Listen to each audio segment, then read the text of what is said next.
अस्सलाम वालेकुम। मेरे सामने एक TIG वेल्डिंग मशीन पड़ी है 200 एम्पेयर की। इसमें TIG वेल्डिंग भी है, DC इन्वर्टर भी है और स्टिक वेल्डिंग भी आप इसको कर सकते हैं। इसमें इशू क्या आ रहा था, इसका जो डिस्प्ले है इधर आउटपुट वोल्टेज शो हो रही थी, लेकिन इधर जो इसके कनेक्टर्स हैं इधर आउटपुट वोल्टेज शो नहीं हो रही थी। मीटर से चेक करने पर इधर आउटपुट वोल्टेज शो नहीं हो रही थी, इधर आउटपुट वोल्टेज शो हो रही थी। इसका रीज़न क्या था, इसका सबसे जो टॉप वाला सर्किट होता है, ये कंट्रोलर होता है, इसको मैंने खोला, इसको चेक किया और हालांकि चेक क्या किया, मेरे पास एक बिल्कुल न्यू सर्किट पड़ा था, बिल्कुल न्यू, अभी यूज़ भी नहीं हुआ। इसको मैंने लगा के चेक किया तो सेम प्रॉब्लम आ रहा था। तो अच्छा, उसके बाद मैं जब नीचे वाले सर्किट पे गया, ये इसका सेकंड सर्किट होता है, ये कंट्रोल सर्किट होता है, ये जो वोल्टेज जनरेट करता है। ये नीचे जो इसका AC का सर्किट होता है, जो वोल्टेज होती है डिस्ट्रीब्यूट होके इन दोनों सर्किट्स को और मुख्तलिफ पार्ट्स को मिलती है। ये सेकंड वाला जो होता है जिससे आप वेल्डिंग करते हैं, वो चीज़, वो जो करंट होता है वो जनरेट करता है इधर से।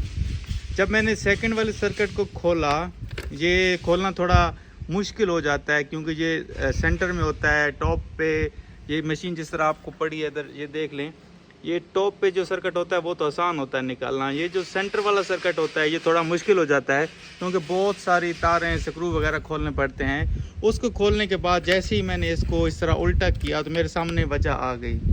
ये देखें, इसका जो कनेक्टर की साइड है, जो पॉजिटिव वाली साइड है, उस साइड में इसकी जो ये कनेक्शन है ये जल चुका है।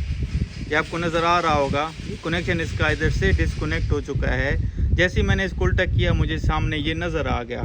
और इसका बिल्कुल अभी मसला यही है, इसका जो ऊपर वाला सर्किट है वो भी ठीक है, सर्किट ये भी ठीक है, लेकिन इसका मतलब मे बी लूज़ था या कमज़ोर था, उस वजह से स्पार्क कर करके थोड़ा थोड़ा ख़त्म होते होते बिल्कुल ख़त्म हो गया है। तो इसका आसान सा क्या हल है, ये मेरे पास एक प्योर कॉपर की वायर है, इसको मैं इधर से इधर थोड़ा थोड़ा लगा के मुख्तलिफ पीसों में सारा इसको लगा के मैं इसको सोल्डरिंग करूँगा, अच्छे से बेहतरीन करके सोल्डरिंग करूँगा।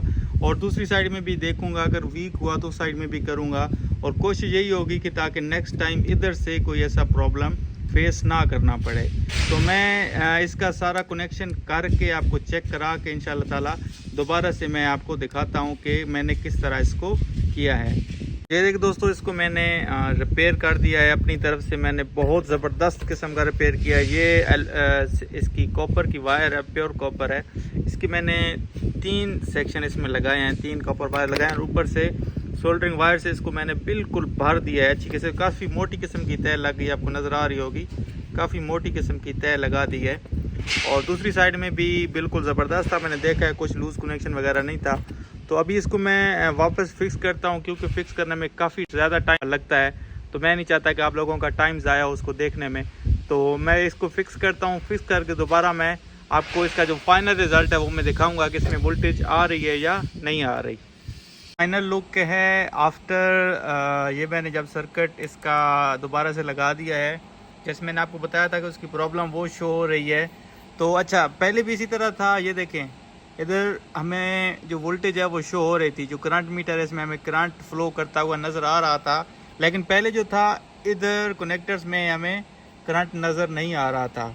अभी मैं आपको दिखा देता हूँ, ये मैंने मीटर रखा हुआ है।